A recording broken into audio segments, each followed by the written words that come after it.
Hello, everybody, and welcome to the Monday Night Nonfiction Book Club. Typically on this Monday night, we would be working on this fantastic book, Surviving the Coming War, a civilian guide to, what is it, in wartime survival for civilians by James Jones. Let me tell you, we are so lucky this evening. We have the author of this book with us here this evening. We're going to have a short discussion. I'll keep my eye on the notes, and if you have any particular questions, please feel free to answer them or ask them. We will try to answer them. As a matter of fact, I'm going to let him do most of the answering. I'm going to do, along with you, most of the questioning. I can't tell you. We have been talking, and we have so much of a parallel. I used to subscribe to his magazine back in the 70s and 80s, and so this is just, it didn't quit until we started talking, and just unbelievable. And I'm just so honored to have him here. So let me tell you a little bit about the author of this fantastic book. This is book number 6 of his series that he's written. But James Jones is a certified hazard control manager. He's also an EMT. So you can ask some of your non-professional medical advice from an EMT. And he's a retired safety and security manager for a Fortune 200 company. He spent over 40 years teaching survival skills and advocating for family preparedness and self-sufficiency. I'm going to say that's a little bit on the shy side. Yeah, it is. Probably been doing it for about 55 years by now. Huh? Yes, might be more like 60 years. I think it is 60. Yeah. He was instrumental in defending and defining the true survival and self-reliance philosophy of the 1980s. He founded Live Free in 1968. So I'm going back for my 55th high school reunion in 2 weeks. And that was 70. So 58's 2 weeks before that. So we're looking at 57 years ago is when he founded Live Free, an organization dedicated to the support of preparedness and self-reliance through public education and group support.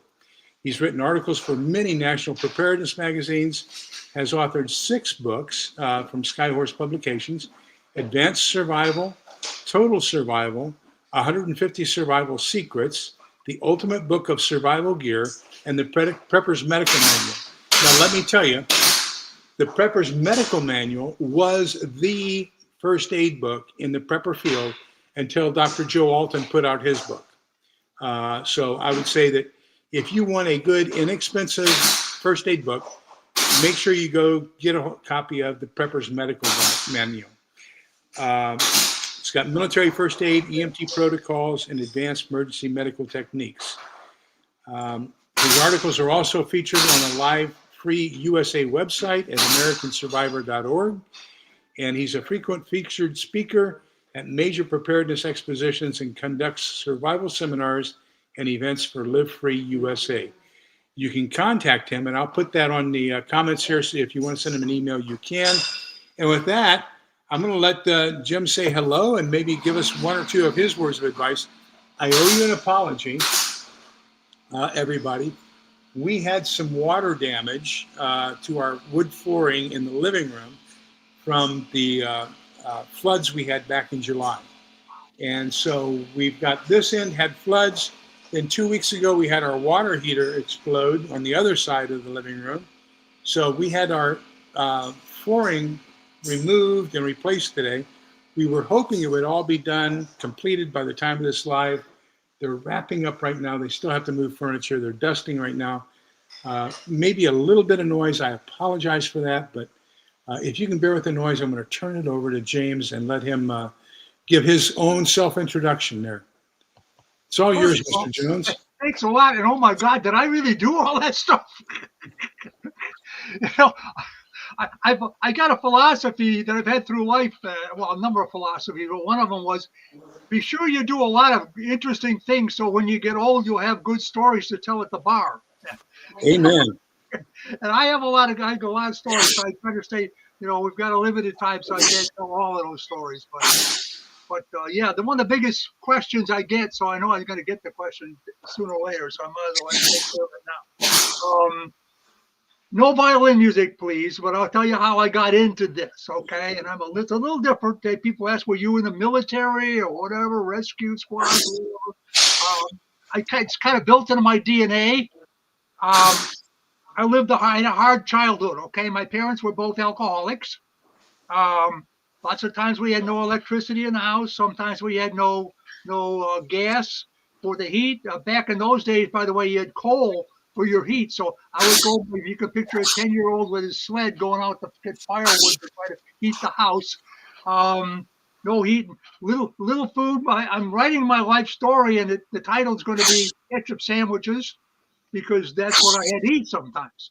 So if you ever run into an addict, any kind of addicts, children, they act like adults because they have to be.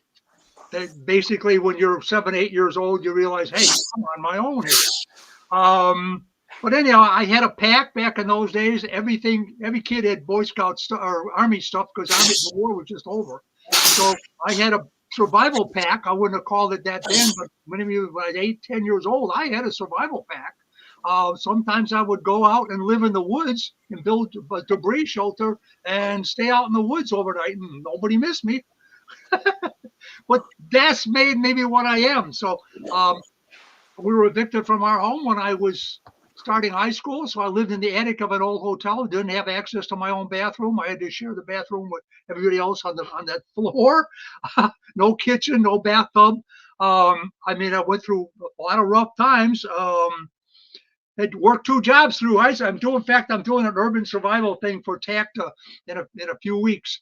And I worked at 2 bars cleaning up bottles and stuff after school. And one of them was with a mafia guy that would send me out doing little chores for the mafia. I remember his favorite statement was, "What, you think it's a joke?" But yeah, I actually had experience with the mafia. I've never watched The Godfather because I had too much experience with those guys. I don't need it anymore. But yeah, I was in the Boy Scouts for a while. And I was just telling Lee that all through that, we lost everything else, and I just took what I had on my bicycle. Oh, by the way, if you're ever evicted from your house in August, always take your winter clothes, because I went through a whole winter without with a spring jacket on because I didn't take it when we lost our house. But I did keep my Boy Scout knife from back in the 50s.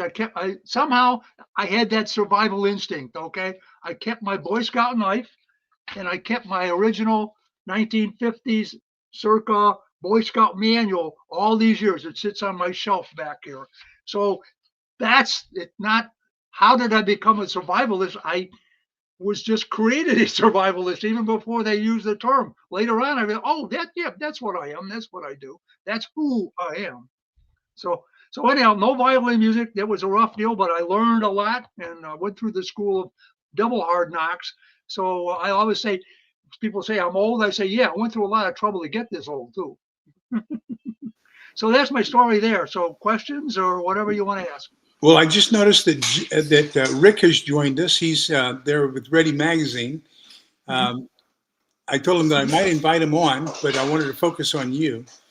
So I may put the link here in the chat, and if he wants to join us, he can join us. And then. But I kind of want to focus on you and your story this evening. And I want to focus because Rick, this other person who's there with Ready Magazine, Rick Hubbard, he and I are forming a chapter of Live Free here in the greater Austin area. So one of the things that's really good about Mr. Jones is if you want national recognition, if you want national advertising, and Rick is a marketing specialist, so he's working on trying to get us as much membership as possible.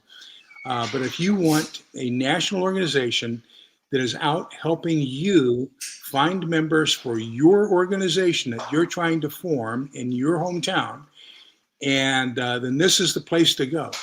Step number 2 is Mr. Jones has a lot of experience. And so because of that experience, he has a lot of articles, a lot of paperwork and everything else that he is happy to send you to help you to build that organization. So if you want to build an organization, this is the guy to get a hold of. And his email address is survivorjj@aol.com. That's correct. So I'm going to put that in the chat, and you can refer to that. If you want to form a chapter, get a hold of him. He will get a hold of Rick, and then the two of them will work on getting that taken care of for you in the future. Yeah, So actually, I've had a lot of experience. But remember, I've kept the survival organization going for over 50 years, and I've seen them come and go, and I've seen all the mistakes they've made and all the kind of survival organizations and clubs form and then they collapse. And I've seen all that. I've written some articles on how to create a sustainable survival team or sustainable preparedness team. You got to involve with your community. You can't be underground, secretive. You know, you have to have a mission, and I'll talk about that sometime later. But I've got a lot of material on how to avoid the pitfalls while you're organizing your survival team and the different kinds of missions you can have. absolutely. Well, let's talk about right now. If things around the world are just crazy, and they're crazy here in the United States too. So if I could ask you to pick 1, 2, or 3 threats that you think are kind of preeminent, that you would say, okay, people, it's time for us to stand in line, be counted, and do something and get prepared. What would you Wow. say those 3 things are? I'm just preparing a PowerPoint presentation to make about my book. And I go over these things. And we have what we call a threat matrix, which we publish in our newsletter every year, because it's constantly changing. But of course, China is, everybody's, oh, look what's happening in the Middle East, what's happening with Russia and Ukraine. And all that's there, very important.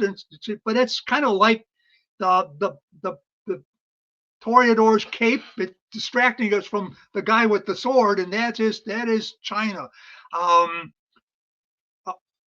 No nation has ever won a war that was a smaller economy than the winning nation. The big economy always wins the war. We are basically right now economically unoccupied. I call us the United States of America. Okay, I mean we're basically China makes not over 90% of all the steel in the world, over 50% of everything else in the world. Our shipyard, this blow your mind. Okay, our shipyards, we make so few ships. We regulated ourselves right out of the shipping business. One Chinese company last year made more tonnage in shipping than the whole United States has made since World War II. China has 8,500 cargo ships. We have 18. I mean, this is the kind of situation we're in. We couldn't sustain an open war with China more than a couple of weeks. We'd run out of everything, and our orders wouldn't get filled from China. So China is by far, and it's why I wrote my book. The other threats are there, and there's all kinds of other scenarios that could happen. But ultimately, we're at war with China. China's been at war with us. I got a copy of Sun Tzu over there that I'm taking to my class. He said that you have to win the war long before the enemy realizes there is a war.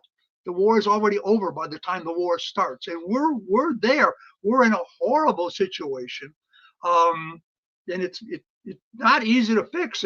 We've got these, what we call the trade war, and we're afraid to call them our enemy because they'll cut our supply of cheap sneakers and stuff like that. And they can do that. They tremendous economic power. They influence the influencers. They influence the politicians. They influence our corporations because of all this economic power. If you don't believe that a country can win a war by economics alone, what happened to the Soviet Union? Right. China learned from that. They said, whoa, America had all the financial and economic productivity, and the Soviet Union only had the productive capacity of Italy. That's all they had in the first place. Now we're kind of like Japan was when Japan started the war. I heard another good example. Well, during the kamikaze attacks during World War II, one of the admirals said they've sunk 34 of our ships. They've damaged 147. We cannot sustain this level of loss. And the federal government told the admiral, don't worry, we can make destroyers faster than they can make planes. But we're in that situation now. They can make ships faster than we can sink them, and we'll be out of ships long before they are. So the war, I don't know. We've got to turn this around. I don't know if we're going to, but inevitably this imbalance is going to result. And then, of course, we've got all the terrorists and all the other instability going on. So I can't tell you the exact scenario, but that's why I wrote my book. Now, this is a really interesting story. I told the publisher, well, when I sent the book to New York and for the publisher, I thought, well, I had to put a lot of stuff in there that I wouldn't have put in a book 2 years ago. There's a lot of scary stuff in that book if you've been reading it. A lot of scary chapters. I was like, yeah, somebody's got to know this besides me. They came back 2 days later and said they wanted the book immediately. Okay, the original title was going to be How to Survive World War III. They wanted to go with How to Survive the Coming War. That was fine. But I said, don't try to print it in China.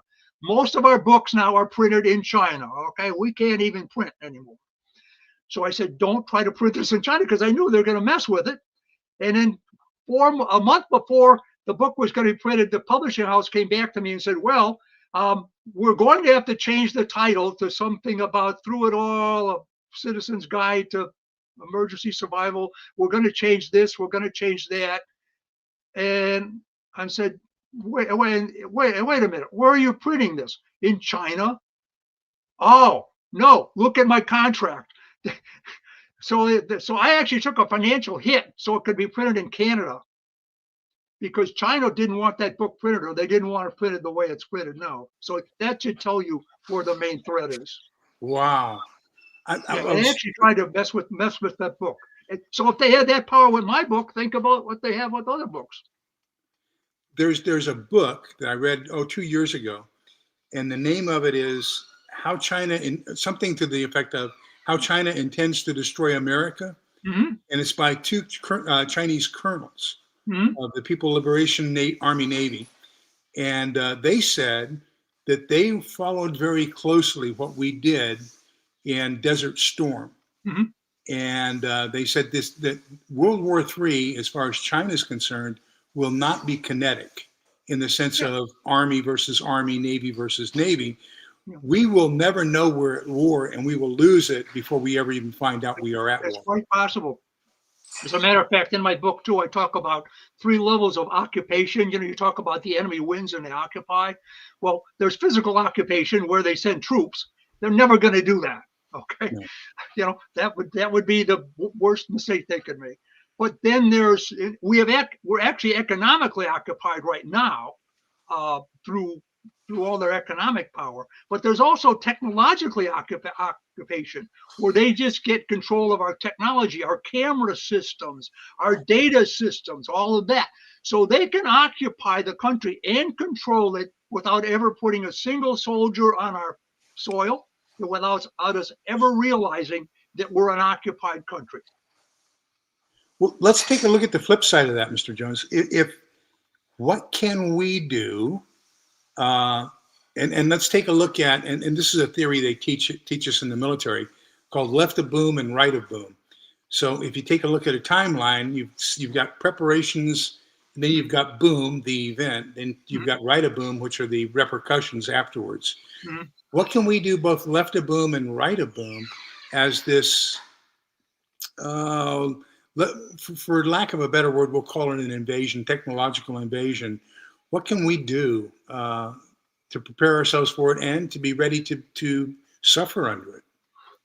Yeah, well, again, I cover that extensively in my book in various chapters, but obviously self-reliance is, China, by the way, one of the 4 evils of religion and separation and all that. One of those is independence. Independence and self-reliance is absolutely the most hated thing that the communists and the oppressors don't want. So the more self-reliant and the less, doesn't mean we can't use technology, but we cannot be dependent on it. And we are, and our children are pretty much glued to it. We have to separate that. We have to work to separate that. I have a chapter on resistance. And I really had to be careful with some of the stuff I put under my chapter on resistance. I don't want the wrong people to use those kind of techniques either. But I even talked about, secret underground newspapers, alternative economy, alternative communications methods, covert communications methods, all the things that you do to become self-reliant for disasters and emergencies. Quadruple that, because you're not going to be able to run your little gasoline generator during a war or a technological war. They can turn your power off. They could drain your bank account right from China. They are draining money out of the United States all the time. The triads run these scams. And they're criminal triads, and the Chinese just let them do it because it drains us. I know my own community. I see the war going on every week because I get the crime report because I work with the police. And $10, $20, $30, $40,000 a week come out of this town that I live in. Wow. Through scams where people signed on and thought that they were going to get arrested, or thought their son-in-law was in trouble or whatever, and they unknowingly went down and sent money to China or Russia, usually China, but sometimes Russia. And sometimes there's people on welfare. They know how to get into their welfare checks and steal their welfare checks. We have to become more and more self-reliant, way more prepared than we were. Back when the 60s, we used to teach stuff out at Camp Independence, techniques and escape and evasion, all the kind of emergency medical skills, because you couldn't depend on hospitals. We have to get back to that stuff. That's your pre-boom. Okay, and then your post-boom, well, let's hope there is a post-boom, but yeah, you're going to have to go from preparedness to resistance. And don't forget, the old resistance movements had somebody outside helping them, us. In our resistance movement, there's going to be nobody helping us. We're on our own. We can just pray and hope and work that we can get through this and keep life and freedom for our children and grandchildren. Oh, you got me going, Mark. So I hope you can hear me over the vacuum cleaner. But let's imagine for a second that this has all happened. And what skills? Well, first, I want to start it off with I want to do two things first. Number one, do me a favor, everybody who's watching right now. I probably get 50 scam calls a day. When you answer the phone and they say, "Is this whoever?" never, ever answer in the affirmative, okay? What you want to answer is, "What can I do for you?" or "How can I help you?" Yep. Answer with a question, never give them a yes. If they record your yes, you've lost it. Yep. Because then they can reconstruct that into the question of, do you want us to charge your account, whatever, and you don't want to do that. So never, ever on the phone use the word yes or any kind of an affirmative action. Yeah, I usually Number two, I this? want to go back. What is this about? Yes, that we have here with us this evening. We have Shenanigans. We have Scott Hummer, Little Lone Pepper, Patty's Garden. I thought it was back at the very beginning, because I'm not. Because I know that Scott and Patty were the first two. And then Rick is here as well. Let me see who else. Gosh. Utah Mike, welcome. Good to see you, my friend. And Kaylin Strain. Kaylin had a good show last night. Now, Kaylin, every Sunday evening at 7 o'clock Central Time, does an MRE. And last night she did a civilian MRE, meal number 1. It was very interesting. Sue Me, welcome. Good to see you. Cats and Prepping, good to see you.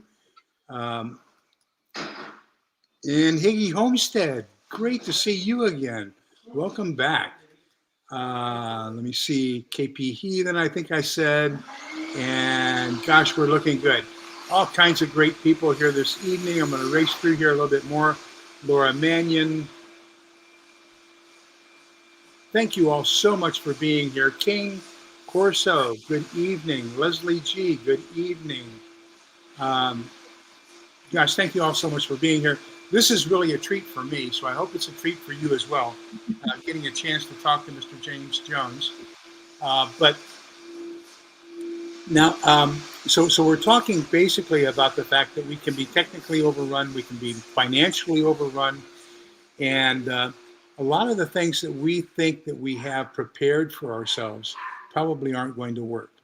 So I'm sure the two of us have been at this a long time, and two of my pet peeves, and I want to get your comments on this. Number one is I think when the newer generation of preppers talk about preparedness, uh, they don't take a look at the whole timeline. They look at a specific event in the timeline, and then everything is focused on that event. And we don't have basically the the emergency adaptation, what you might call the hunker down for the first day or two, then an assessment of what the event is. Then we go into the rebuilding phase eventually, and everything else. And I don't think people take a full analysis of the structure of how that event is going to take place and how it's going to fold out over time.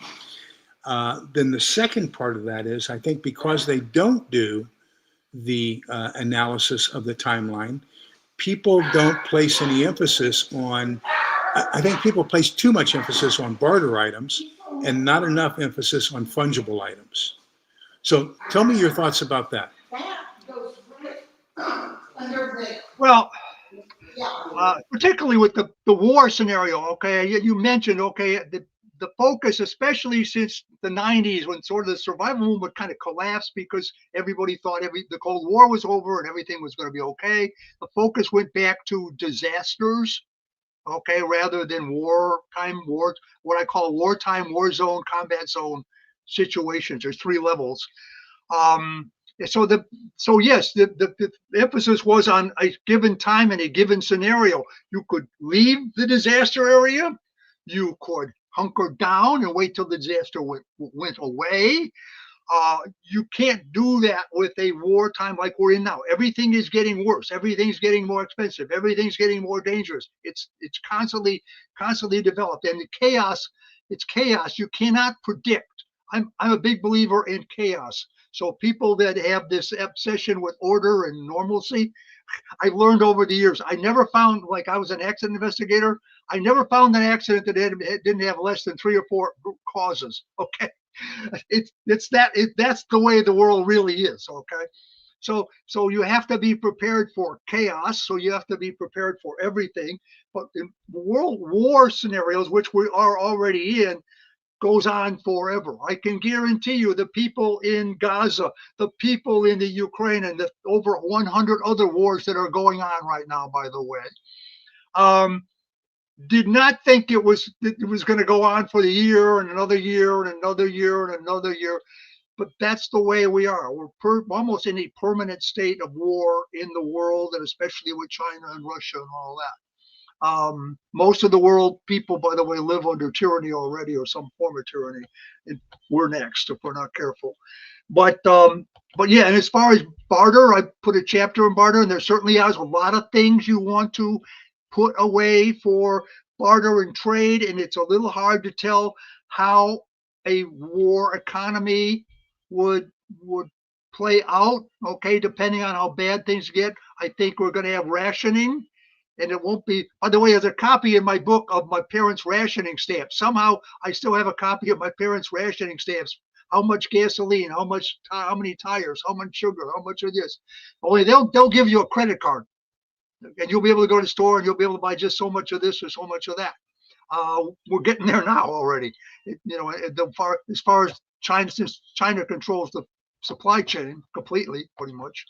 But anyhow, yeah, but skills and ability and tools and things that you can continuously manufacture wealth and tradable, exchangeable wealth is going to be tremendously valuable.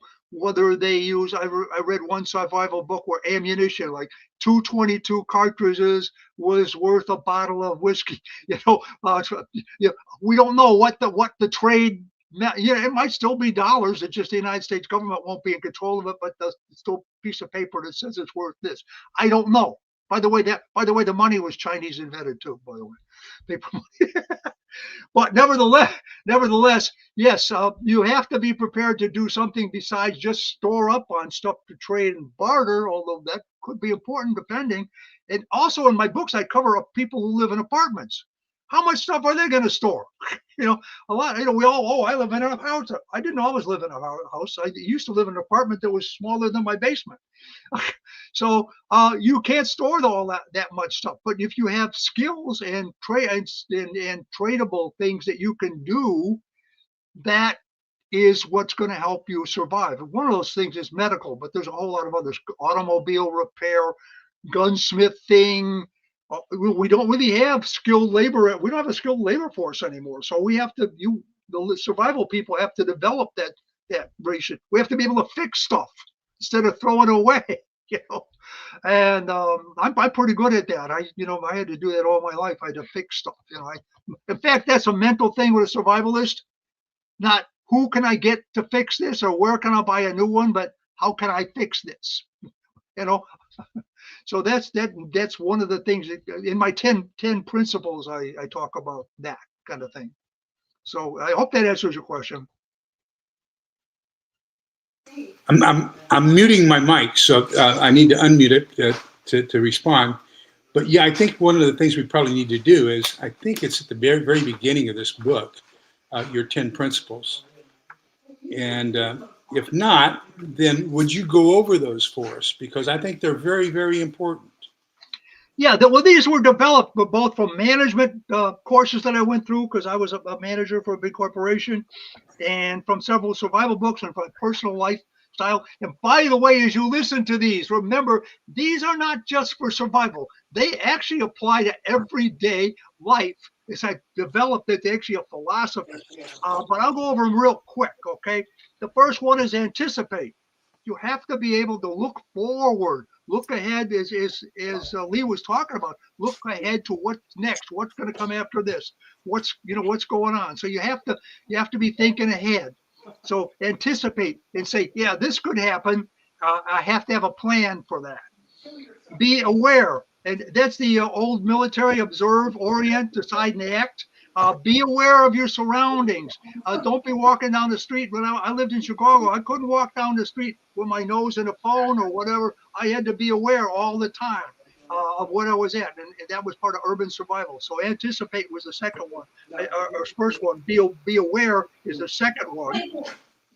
Number 3, be here now.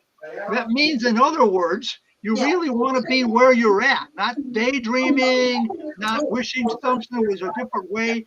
Be here now. Be in the moment, time-wise, in the location where you're at. So be here now. The number 4 one is be calm. Remain calm. Now, if you did 1, 2, and 3, it becomes much easier to remain calm. Like I'm on the expressway. That guy's waving back and forth. I kind of anticipating that he's going to do something stupid. So when he does, I don't. My wife swears. I don't. I'm just like, yeah, I thought he was going to do that. But that's life, So remain calm. You got to keep it together. Okay. 5th is evaluate. Evaluate your options. We used to do this in what-if scenarios and things like that. Evaluate your options. What can I do? What are my possibilities? And your training and your preparedness and all the things that you're doing now gives you more options, better known as freedom to make choices. Okay. 6, do the right thing. Next right thing. What I mean by that is don't do something stupid. Think about what you're going to do next, which is a step on the way out. And I could tell a long story about that, but a guy got, he fell down in a crevice and nobody was there. You stop worrying about all the stuff about, how am I going to get out of here? How am I going to get down the mountain? My next right thing is to get my foot up on that. I broke my arm, but if I can get my foot up on that one hold it, push up a little bit. I think I might be able to reach the next step. Just do the next right thing. Like if you smell smoke, roll out of bed. Don't sit up. Then you need to crawl out. But the first right thing is to roll out of bed and get below that hot air. Okay. So number 7 is take control. Own the situation. I'm lost in the woods. Okay, this is my woods. I own this woods. I'm in control. A survivalist is never lost. I'm right here. I'm not lost because I'm here. I know where I'm at. I'm here. I might not know where this is, but I'm in control. Take control. 8, have what you need. Now that's one that all the books and all that, I wrote the ultimate book of survival gear. Gear is my last priority kind of, but yeah, you do want to have as much stuff as you can have to deal with the situation. We talk about everyday carry and the various levels of everyday carry, because it's what you have. It's not what you have, it's what you have with you that counts. Number 9 is use what you have. Be able to improvise and play improvised games like, what can I sharpen? What can I make a tool out of? What can I make a weapon out of? How can I get, used to break that window to get out of here? Use what you have, even if you don't have what you wanted to have. Number 10, do what is necessary. Making the hard choices. You have in life, and boy, I've had to make a lot of those. Be able to make the hard choices. I'm gonna have to burn my furniture to stay warm tonight. I'm going to have to rip off all my wet clothes in front of everybody to get them dry, or I'll die of hypothermia in these wet clothes. Well, too bad. You don't let your pride and your ego or your fears or pre-designed ideas get in the way of doing what you have to do. I think the hardest one, when you have to, I don't know, maybe you had this experience where you had to put your pet to sleep, somebody that you cared about, a pet. Okay, I've had to do that several times. It was the right thing to do, but was it easy? No. You have to make those kind of choices in survival, hard choices in some cases. Leaving your home, leaving all your stuff, but you got to stay alive. Number 10, do what is, or number 11, number 10, do what is necessary. Number 11, there is a number 11. Never give up. Yeah, never give up. And that I can tell you many, many, many stories personally and from all my studies of totally hopeless situations. And I apply it to my first aid book. I've got the 10 principles of first aid. And one of them is never give up. And I tell some horrible stories about people that absolutely should have been dead, but they hung on and tried this and tried that and survived totally insurmountable, because you never know what will happen. I mean, if something unexpected happened to get you in the situation, something unexpected can happen to get you out of it too, as long as you're hanging in there. So number 11, never give up. And like our organization, Live Free, we've been down to 6 members for a while back in the late 90s, but we never gave up. We kept on, and we're here along with our old friends from the old days that came back out of the woodwork, and there's a whole bunch of them. And now we're seeing the younger people come in, which is great. Very, very gratifying to us. I'm sure to Lee too, to see the younger people coming in and joining us and realize we're awakening that we need to do this stuff. Thank you. Yeah, and Roseanne is another great asset. Oh, yes. And membership in her organization is still free right now. And that's TACDA, TACDA.org. And you've heard me propose that you need to go there. That's free membership right now. The only thing you pay for, if I have one right here handy, is the magazine. If you want a hard copy, there we go. So if you want a hard copy of this, then you're going to pay for it. If you want the electronic copy of it, then you can get the electronic copy for free on the website. But if you want the hard copy, you've got to pay for it. So that's the only thing so far that I found that you have to pay for. Don't expect it to stay inexpensive for long. I am surprised. The quality of the products that are put out in that magazine are unbelievable. She is affiliated and a member of the board, if I'm not mistaken, with Live Free. So she's not officially a member. We're working on that, though. Okay. We're working on it. By the way, you can buy my books through their website. Oh, really? And that would help them. Okay, I know. that's great. Yes. Yeah, and so I like it when you have two superior organizations that are walking in tandem. Well, they were like us. They were kind of down there for a long time during the after the Cold War, but we Uh-huh. kept trying to reach out and we remade our contact. I worked with them a lot back in the 70s and 80s. In fact, they used to have big conventions in Las Vegas, and I spoke at two of those conventions. It was really great. Wow. So we go. Yeah, in fact, Edward Teller was sitting next to me on the dais. It was like I had to follow Edward Teller. So let's take a look at we most of the people here this evening are pretty experienced. Theoxorus, welcome. Good evening. Good to see you, my friend. But if we had a brand new person and they just said all of a sudden, hey, I've been watching the news, all of a sudden I'm scared, I don't know what to do, I don't know where to start. What would be the first 2 or 3 things you would tell them? This is what you need to do right now to get ready for what's happening. And number one, of course, has got to be read your book, right? Yeah. So that's going to be That's assumed. kind of the way I wrote it. I wrote that like if every American or half of the Americans had this book, nobody would attack America in the first place. That's my idea. But anyhow, yeah, I get that question a lot, and it depends on the audience and the situations. But there's no one answer to that. Um, Basically, I says, when you leave here tonight, go home and fill up some bottles of water out of your tap. And by the way, tap water doesn't spoil unless it's out of a well. You got to watch a look at it. But go fill some. Go buy some candles. Go buy some canned goods or put the dates out, put it on your shelf, and you just start doing this and make yourself a promise that every month they're going to do more and more while you read the book and get more. So yes, people have to start somewhere rather than, oh, I don't know what I'm going to do. I need to buy this. I need to buy that. No, establish a budget, whatever you can afford, and start learning skills. Get a first aid kit and blah, blah, blah. Get this, get that, and just build your self-reliance capacity and build your self-reliance skills and knowledge. And it doesn't matter where you start, but generally, water, food, self-defense, first aid, you start building, getting gear, getting equipment, and learning. So unfortunately, we have the internet now, so that helps that a lot. And one of the things that I don't think we stress enough is lone rangers won't make it. There's strength in numbers. And so, what I tell people when they tell me they want to be a lone ranger is you've got to sleep sometime. And when you're asleep is when you're most vulnerable.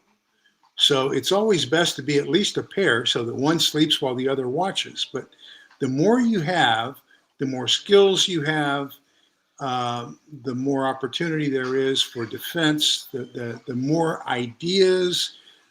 You were talking earlier about Sun Tzu, and he definitely talks about have a cacophony of ideas, and then everybody can put together their ideas because it's stronger when all of us put our ideas together, and then you come up with the strongest decisions. But I know you're a big advocate of of togetherness as well, rather than the lone wolf. So Obviously. let me have a little bit of your wisdom around that.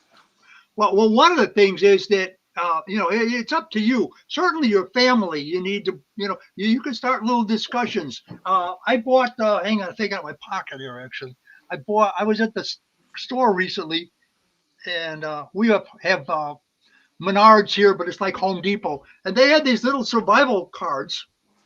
You may be familiar with these. $1.75. I bought a bunch of them. And I gave them to all my friends, and I carry a couple of them around. I say, here, a little gift for you. And, oh, what's that? And by the way, I went back to get more, and they were sold out. So what does that tell you about what's really going on in people's minds? Amen. We think we're the minority. I did a program in Chicago, in the urban area, and everybody came up to me and said, yeah, I got this stuff I put away. I got this pack. I got that pack. People that would never tell they were always afraid to tell their neighbors. And I think that's the way they want to keep us, is afraid to tell our neighbors that we're preparing for emergencies, because a lot of your neighbors are actually doing that. But yeah, this was just one little thing. I to start a conversation. Here, I care about you. This is something in case an emergency. It's got a little blade on, saw blade and all that kind of stuff. But it's a little gift, Christmas gift, to my survival gift. But yeah, this is this is how you can start a conversation. I also, your family, your church group. We have quite a few church groups, veterans groups. They have, within those veterans groups, they have a survival and emergency preparedness chapter or group. Sometimes it's a chapter of us, or sometimes it's just a little informal group, and they'll invite speakers and they'll learn first aid. They'll get group deals on their survival foods and their equipment, that kind of thing.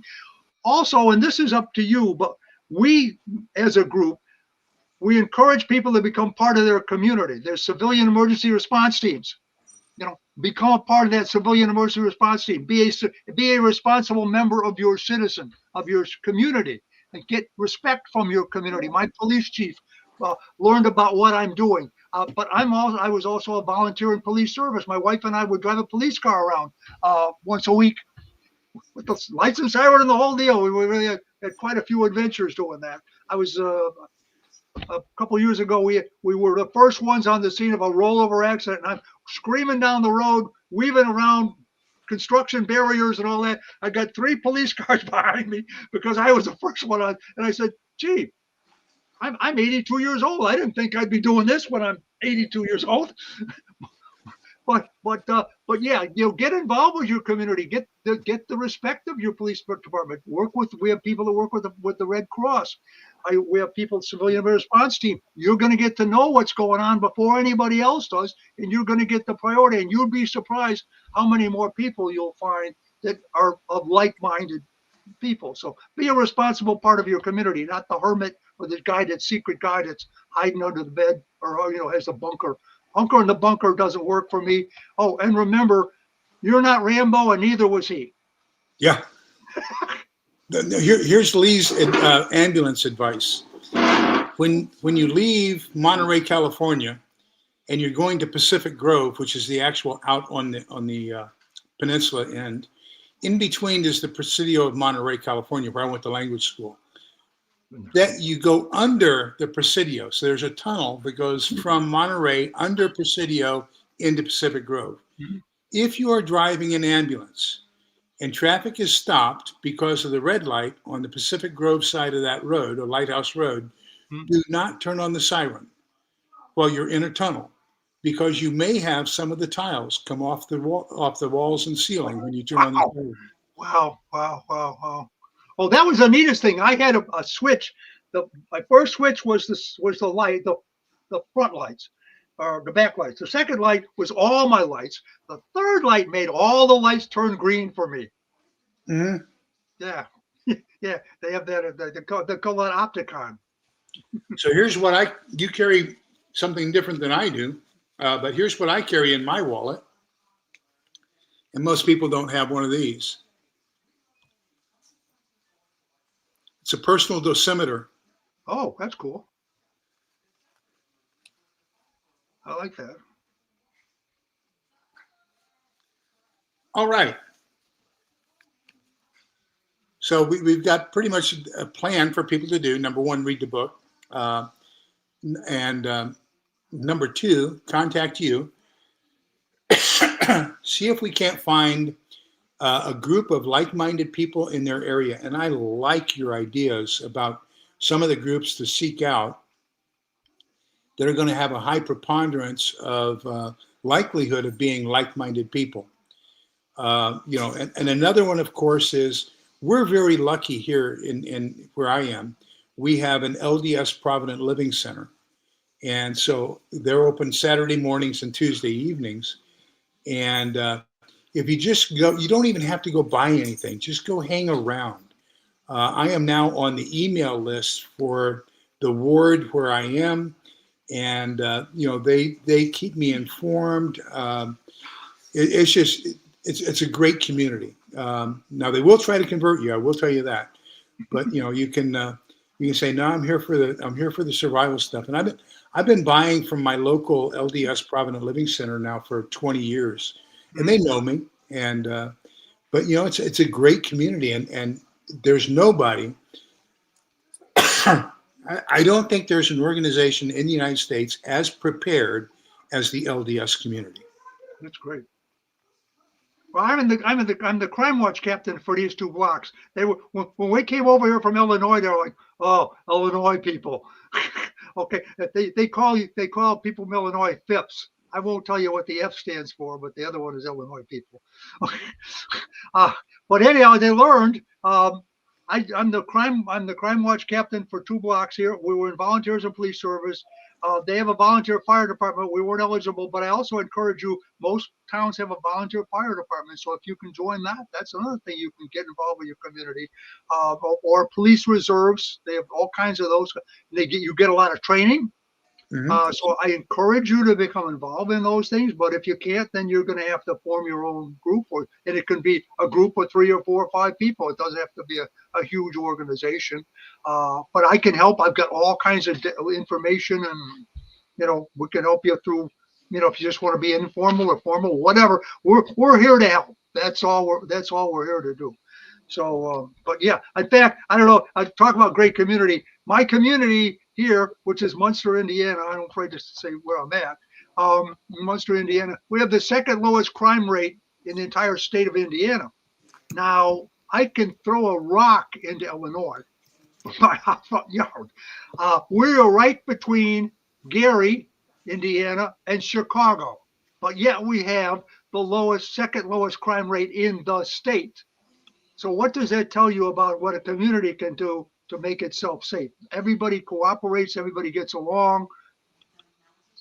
Kind of like the old days here, but that's rare. But that's the way it should be. Yeah, it is. And you can start. The best place to start is know your neighbors. Yes. Just go introduce yourself to your neighbors. Invite them over for a hot dog or a beer or whatever. But just know your neighbors, know who they are, know what their emotions are. Don't give away too much too quick, but find out where they are before you share with them where you are. Exactly. Exactly. Just be casual. Yeah. With the news, things that are in the news are like, well, I had one guy looking at something, and we were talking about it. He says, "Well, I hope that doesn't happen." And I just told him, "Well, hope isn't a plan. You owe your family more than hope. You owe your family action." It's your responsibility, or as we say, preparedness is the responsibility of every free citizen. I'm reading a book right now about psychology and chaos theory, as you're talking about, and how people panic after the boom. And a really good book, and it stresses the fact that people panic when they feel there is no escape, when they feel that they're all alone, and when they feel that whatever they do is futile. So if you have all 3 of those factors present, then a person is going to go into panic mode. Well, one of the things that we can do to avoid that is know that it's not futile by having a plan. And like most of you are doing right now, you're watching the right videos, you're watching the right people, reading the right books, you're developing a plan. So by having that plan, you're automatically taking away 1/3 of that stool, and it won't stand as long as you have a plan and you know how to react to it. Absolutely. The fact that if you look at my 10 principles, the first 3 are what you just talked about, and then the 4th one is stay calm. As I said, if you did those first 3, you'll be able to stay calm. Absolutely. And the other one is, and this is going to go back to your point number 10, and you've got to make a tough decision, and that is sometimes we want to be altruistic. But remember, when you're on an airplane and you get that briefing from the I have to use the right politically correct terminology. I can't use what we called them back in my days, but they're called, what are the people there on the plane who help you? They're not called stewardesses anymore. Flight attendants. Flight attendants. There we go. Yeah, don't think I'm sorted. No. So remember that the flight attendant always tells you when the mask pop down, put your mask on first. Mm-hmm. Because if you're putting somebody else's mask on and you don't finish the job before you run out of air, both of you are gone. You know, we get this argument about being selfish and being, all that. And I use this term, okay? I said, you cannot be your brother's keeper if you can't be your own keeper. Right. So yes, we want to take care of it. We want to help other people, but we have to take care of ourselves and our families first. Okay. But the mission of taking care of myself, in my case, is to help other people. Okay. Holly, the good news is they left about 15 minutes ago, so all the furniture is back. And it took a little bit longer than we anticipated, but we now have new floors. They look really good. And the wife says they look really good. Good. The bedroom. And it's the same company that did our bedroom. We put hardwood floors in the bedroom. We took out the carpeting and put in hardwood floors there. So it's the same company. They did a very good job. We didn't have the same event this time that we did the last time they were here. When they were here before, they left the door open and one of the chihuahuas got out. I ran out to chase the chihuahua. I turned, my hip didn't, and it snapped. And I got to meet our ambulance drivers on my trip to the hospital and had a total hip replacement. That I think we got a lot more in common than I thought. I got that coming, okay? Oh, really? Wow. Yeah, I was doing something for Live Free. I was moving books and tables, and I'm limping around right now, but I think I got that coming. But the chihuahuas did not get out today. So we managed this entire floor change with no more broken hips. So we're very, very happy about that. Okay. Okay, so let me go through the chat here, see if we have any final questions from the group. And we're getting close to where we can call it a night.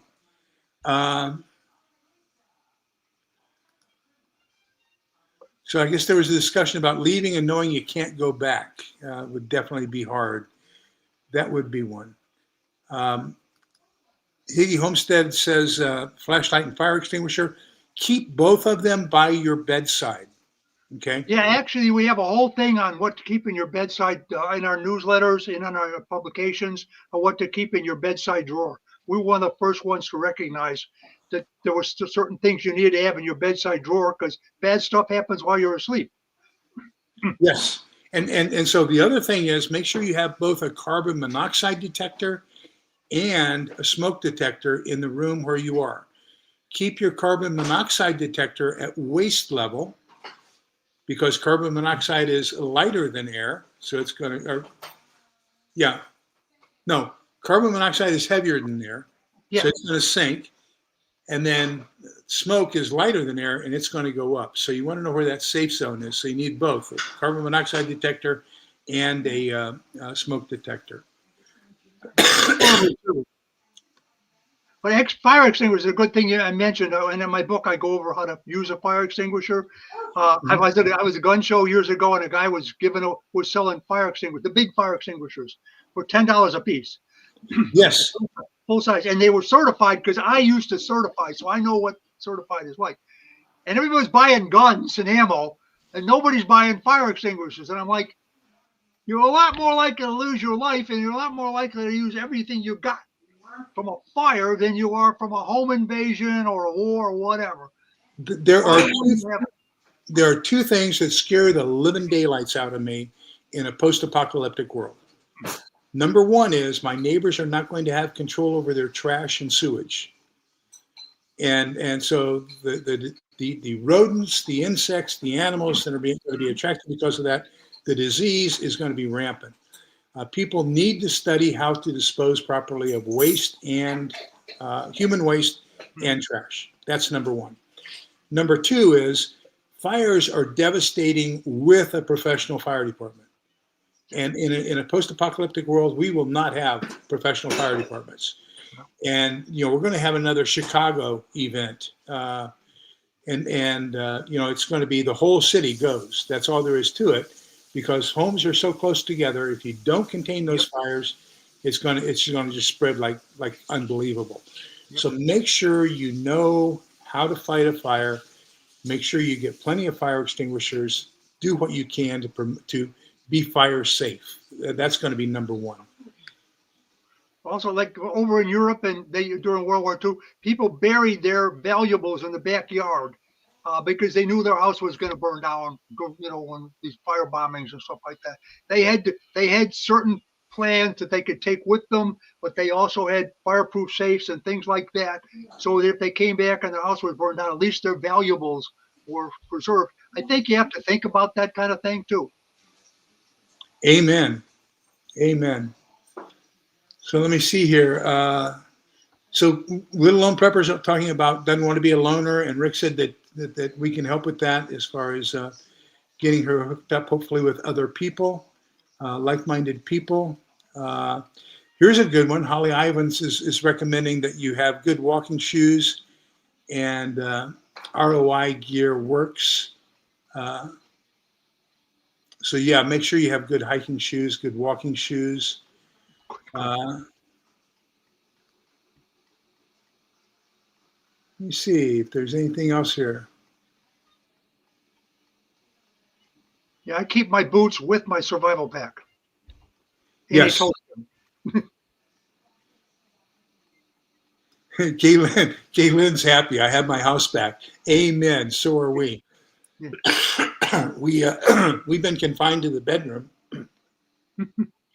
and they put the big TV from the living room in the bedroom and covered our small TV that we have in the bedroom. So we've been without television all day too. Oh, wow. And but Helen had her little iPad with her, so we were able to do. We played some puzzles and things like that. Let me see. And of course, the dogs are.